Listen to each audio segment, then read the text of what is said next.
नमस्कार दोस्तों, सभी लोगों का स्वागत है आज की इस वीडियो के अंदर। आज की इस वीडियो के अंदर आप लोगों ने थंबनेल पढ़ा, क्या कोविड दोबारे से लौट आ रहा है? क्या हकीकत में अब ऐसी बीमारी आ रही है जिसने पहले भी लाखों लोगों से उनकी ज़िंदगी छीन ली, लाखों परिवार से उनकी उम्मीदें छीन ली? तो अब चाइना क्या उस पड़ाव पर दोबारा से पहुंच गया है जो दुनिया के अंदर महामारी लाने की क्षमता रखता है? क्या हकीकत में जिस दौर से चाइना गुजर रहा है, क्या भारत भी उसी दौर से गुजरेगा? क्या लॉकडाउन की वो स्थिति वापस लौट के आएगी? क्या हकीकत में हम लोगों के घरों के अंदर फिर से कैद होने वाले समय को वापस देखेंगे? तो ये सारी बातें बताने के लिए आज इस वीडियो के अंदर मैं आप लोगों के पास में आया हूँ। तो स्टार्ट करने जा रहे हैं अपनी वीडियो को। जिसने अभी तक चैनल को सब्सक्राइब नहीं किया है, प्लीज़ चैनल को सब्सक्राइब कर ले, बेल आइकन को। जय श्री कृष्णा। किसी भी प्रकार की पारिवारिक परेशानियों का हल, हो रही जीवन में अनचाही घटनाएं, तरक्की का ना मिलना, शादी का ना होना, अगर आप लोग ग्रह नक्षत्रों की स्थिति को कुंडली के माध्यम से दिखाकर अपने बारे में जानना चाहते हैं तो भारतीय एस्ट्रोलॉजी के ऊपर दिए गए नंबरों के ऊपर संपर्क करें। अपनी डेट ऑफ बर्थ, टाइम, जन्म का स्थान और जन्म का समय दिए गए व्हाट्सएप नंबर के ऊपर व्हाट्सएप करके अपना अपॉइंटमेंट बुक करा। जीवन में कई बार ऐसी परेशानियां आती है जिनका हमको चाह कर भी इलाज नहीं मिल पाता। वैदिक एस्ट्रोलॉजी के माध्यम से ग्रहों की रेमेडीज़ को बताकर आप अपने जीवन को सुखमय व्यतीत कर सकते हैं और जीवन में हो रही अनचाही घटनाओं से मुक्ति पा सकते हैं। जो भी लोग संपर्क करना चाहते हैं इसी व्हाट्सएप नंबर के ऊपर अपॉइंटमेंट बुक करें। जय श्री कृष्ण। ऑल पे कीजिए ताकि आने वाली वीडियोस की नोटिफिकेशन आपको मिलती रहे। तो जो चाइना के अंदर एक मिस्टीरियस नमूनिया जो ब्रोंकाइटिस लंग्स के ऊपर, ये हमारी इस जगह के ऊपर असर कर रहा है और इसके कारण दुनिया के अंदर बहुत बड़ी तबाही का रूप को देखा जा सकता है, ऐसा लोगों का कहना है, ऐसा साइंटिस्टों का कहना है, ऐसा WHO का मानना है। जब चाइना के अंदर इस बात की जांच पड़ताल हुई, पहले भी एक वीडियो मैंने बनाया था, उसमें बताया था, तो चाइना ने अपनी रिपोर्ट WHO को प्रमाणित रूप में दी और उस रिपोर्ट के अंदर बातें लिखी गई कि एज पर द WHO की एक दिन के अंदर 7,000 से ज़्यादा बच्चे संक्रमित हो रहे हैं। दो ऐसे बड़े शहर जिनके मध्यांतर की दूरी 800 किलोमीटर है, मतलब 800 किलोमीटर बहुत बड़ा दायरा होता है, और वहाँ पर बच्चे स्कूलों में नहीं, हॉस्पिटलों के अंदर लाइन में लग रहे हैं। एक ऐसा नमूनिया कहलाया जाने वाला इलनेस, एक ऐसी बीमारी जो मिस्टीरियस नमूनिया कहा जा रहा है जिसको, और ये मिस्टीरियस इसलिए कहा जा रहा है कि नमूनिया जैसे लक्षण तो देखने को मिल रहे हैं लेकिन बीमारी की पड़ताल नहीं की जा रही। बच्चे सबसे ज़्यादा प्रभावित हो रहे हैं और इस रिपोर्ट के अनुसार वहाँ पर रहने वाले बड़े लोगों के अंदर केवल कुछ 100 लोगों के अंदर ऐसा नमूनियों के लक्षण देखे गए हैं, मतलब बड़े लोगों को ये बीमारियां संक्रमित नहीं कर रही हैं। चाइना ने अपनी रिपोर्ट के अंदर लिखा कि जो भी उसके आसपास के देश हैं उन लोगों को प्रोटोकॉल पालन कर लेना चाहिए। उन लोगों को भी इसको गंभीर स्थिति ना समझते हुए, मतलब ये एक ऐसी बीमारी नहीं है जो क्यूरेबल ना हो, ये बीमारी क्यूरेबल है, ये बीमारी ठीक होने वाली है, ये बीमारी नॉर्मली एंटीबायोटिक से ठीक हो जाती है। तो उसने कहा कि ठीक हो रही इस बीमारी के बावजूद भी हम लोगों को जो कोविड के टाइम पे पॉलिसीज़ थी उनका पालन करना स्टार्ट कर देना चाहिए।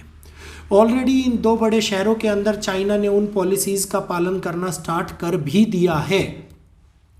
तो वहाँ पे पढ़े जा रहे विदेशी बच्चे जो भारतीय भी हैं और भी कई जगहों पर है, बीजिंग के अंदर, लोकनावन शहर के अंदर, तो जहाँ पे वो बच्चे पढ़ रहे हैं, जहाँ पे लोग कमाने के लिए गए हुए हैं, अगर वो वापस आ रहे हैं अपने अपने देशों के अंदर, तो पॉसिबिलिटीज़ हैं कि इस टाइप के नमूनिया के साथ में वो ग्रस्त होके वापस आए। इस कारण से हम लोगों को पहले से बचाव करते हुए मास्क लगाना, दूरी बनाए रखना, इस प्रकार की पॉलिसी के नियम का पालन करने के उपदेश चाइना के द्वारा WHO को दे दिए गए हैं। तो अब बात करते हैं भारत की। अगर हम चाइना और भारत के रिलेटिवली बात करें तो इस टाइम के अंदर चाइना के अंदर, मैं ग्रह स्थिति के साथ भी आकलन करके आपको बता रहा हूँ, एक ऐसी मार्गेश स्थिति उत्पन्न हो रखी है जो अतुल्य रोग्य कष्ट को उत्पन्न करती है। लेकिन उस रोग्य कष्ट के कारण भारत के अंदर ऐसा कोई भी विकराल रूप देखने को नहीं मिलेगा। भारत के ग्रह इस टाइम के ऊपर, गुरु की प्रदर्शी इस टाइम के ऊपर ऐसी पॉसिबिलिटीज़ दिखा रही है कि मेडिकल साइंस के इतिहास के अंदर एक बड़ी तरक्की का होना, एक ऐसी बीमारी का इलाज मिल जाना जिसको खोजने की तैयारी, जिसको हमने बहुत सालों से कर रखी थी और उसके अंदर हम लोगों का सक्षम हो जाना। तो अब बड़े प्रभावों के साथ में जो ये समस्या उत्पन्न हो रही है, ये समस्या एक ऐसी गंभीर समस्या है जिसको हम लोग चाह कर भी हल्के में नहीं ले सकते, क्योंकि हमारे बच्चों के ऊपर बड़ी बीमारियों का संकट दिखाई दे रहा है। बच्चों के फेफड़ों के अंदर इम्यूनिटी, मतलब फेफड़ों के अंदर इस प्रकार का म्यूकस जमा रही है ये बीमारी, जिसके कारण उनकी इम्यूनिटी बिल्कुल कमज़ोर हो जा रही है। बच्चे इतने ज़्यादा वीक हो जा रहे हैं कि वो कुछ करने योग्य नहीं रह रहे। जब हमारी आने वाली पीढ़ियों के ऊपर संकट होगा तो चल रही पीढ़ी क्या उखाड़ लेगी। तो इस समय के ऊपर हो रहा घटनाक्रम हकीकत में चिंताजनक है। चाइना के द्वारा ऑलरेडी रिपोर्ट में वार्निंग मान लो इसको, या फिर एक आगाह करना मान लो, कि उसने बोल दिया गया है कि हम लोगों को कोविड-19 जैसी प्रोटोकॉल पॉलिसीज़ का पालन कर लेना चाहिए, लेकिन लॉकडाउन जैसे हालात इस मिस्टीरियस नमूने के द्वारा नहीं उत्पन्न होंगे, क्योंकि ये बड़ों को प्रभावित नहीं कर रहा है। नॉर्मल एंटीबायोटिक्स के द्वारा इसको ठीक किया जा सकता है। भारत के लोगों की अगर माने तो भारत के लोगों में इम्यूनिटी चाइना के लोगों के मुकाबले में थोड़ी ज़्यादा है, लेकिन हम इतना भी ज़्यादा ओवर कॉन्फिडेंस में नहीं आ सकते कि हम अपने बच्चों को किसी भी हालात में और किसी भी रूप में छोड़ें। आज की ये वीडियो कोई ज्योतिषांकलन, कोई भविष्यवाणी, किसी भी प्रिडिक्शंस के लिए नहीं, केवल और केवल आप लोगों को सतर्क करने के लिए थी, क्योंकि ऐसे हालात भविष्य के अंदर उत्पन्न ना हो जो हमने कोरोना टाइम के अंदर देखे। अपने ही घर का जेल जैसा बन जाना, बाहर ना निकल पाना, घरों में चीज़ों का ख़त्म हो जाना और फिर भी घरों के अंदर ही बैठे रहना, बहुत सारे लोगों का डिप्रेशन और एंजाइटी का शिकार हो जाना, बहुत सारे लोगों का घरों के अंदर मृत्यु हो जाना।